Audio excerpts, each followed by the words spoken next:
Villa Verucchio is located in northern Italy, in the Emilia-Romagna region, not far from the Adriatic coast and the historic city of Rimini. On the edge of this ancient settlement lies a Franciscan monastery, set within a shant and timeless landscape that has preserved much of its original character. The monastery was founded in the early 13th century and is traditionally associated with Saint Francis of Assisi, who is believed to have stayed here briefly during his travels. The complex also includes a church dedicated to Saint Martin, whose present form developed gradually over the centuries, reflecting the simplicity and spiritual austerity characteristic of Franciscan architecture.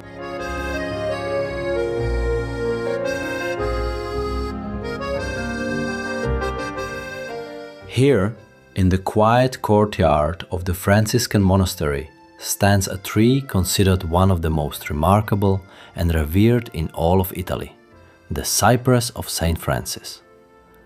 It is not extraordinary only because of its age, its size, or its dramatic appearance. What makes it truly unique is the story that surrounds it. According to tradition, in the early 13th century, Saint Francis of Assisi stopped here during his travels. One evening, he sat with his brothers by a fire, adding wood to the flames. But one piece of wood refused to burn. Again and again it fell out of the fire, as if resisting its fate. Francis is said to have seen this as a sign. Taking the charred stick, he placed it into the ground and said, "If you do not wish to burn, then grow." From that very piece of wood, the cypress is believed to have grown, and it still stands here today. Whether we take this legend literally or as a symbolic story, one thing is certain. This tree has witnessed centuries, and its history is extraordinary. It has survived fires, wars, and human destruction. Historical accounts suggest that Napoleonic soldiers once tried to burn it for warmth during winter. Later, during World War II, German soldiers sought to cut it down for firewood while taking shelter in the monastery. The tree was saved only by a sudden breakthrough of the front line, which forced them to retreat immediately. From the perspective of modern arboriculture, however, the Cypress of Saint Francis may be even more remarkable than from a historical point of view. This tree is not just an exceptionally old organism, it is a living example of extreme biological resilience and self-renewal. The French researcher Pierre Raimbaud, who studied this tree extensively, concluded that it has repeatedly reached what is known as stage 10.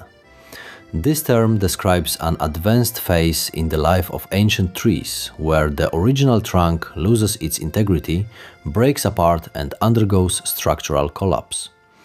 Under normal circumstances, this would mean the inevitable end of the tree.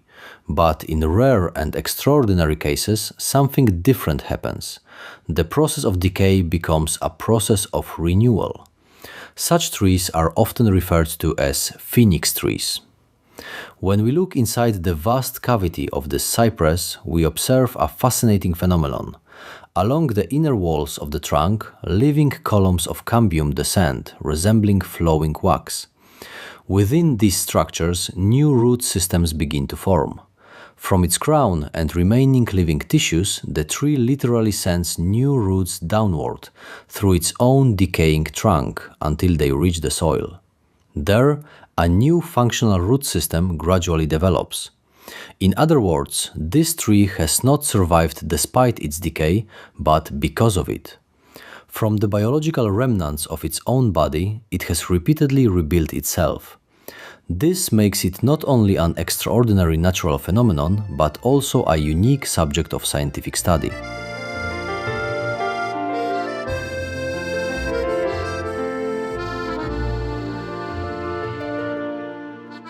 However, a tree of such age and structural complexity cannot be left without expert care. For many years, the cypress was supported by a massive metal structure designed to stabilize its compromised trunk and prevent mechanical failure. Over time, it became clear that this rigid support no longer reflected the real needs of the tree.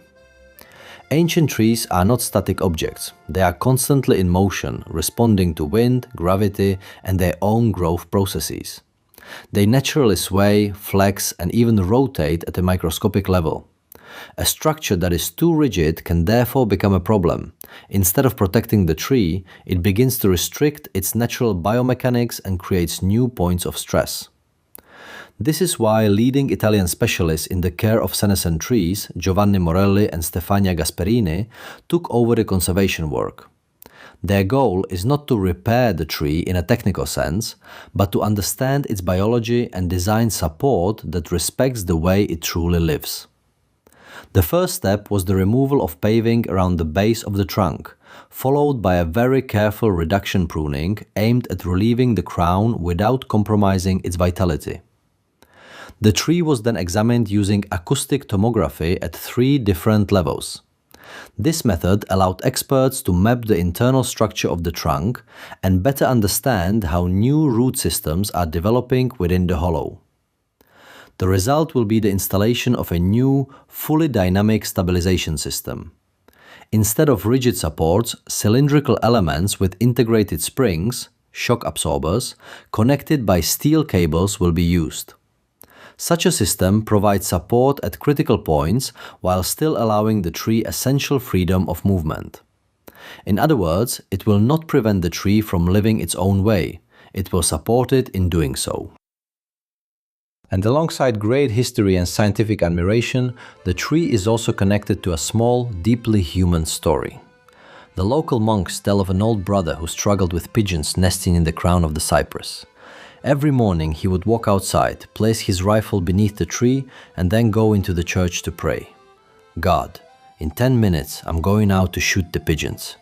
If that's not your plan, tell them to fly away.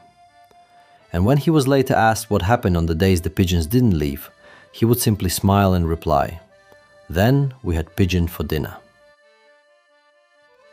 The Cypress of Saint Francis thus remains not only a symbol of faith and memory, but also an extraordinary example of the resilience of living nature. A tree that has withstood fire, war, and even its own structural collapse is now given the chance to continue, thanks to a form of care that is not based on controlling nature, but on deeply respecting its principles. It stands as a silent witness to 8 centuries, and perhaps also as a reminder that true strength does not always lie in remaining unbroken, but in the ability to renew oneself, again and again.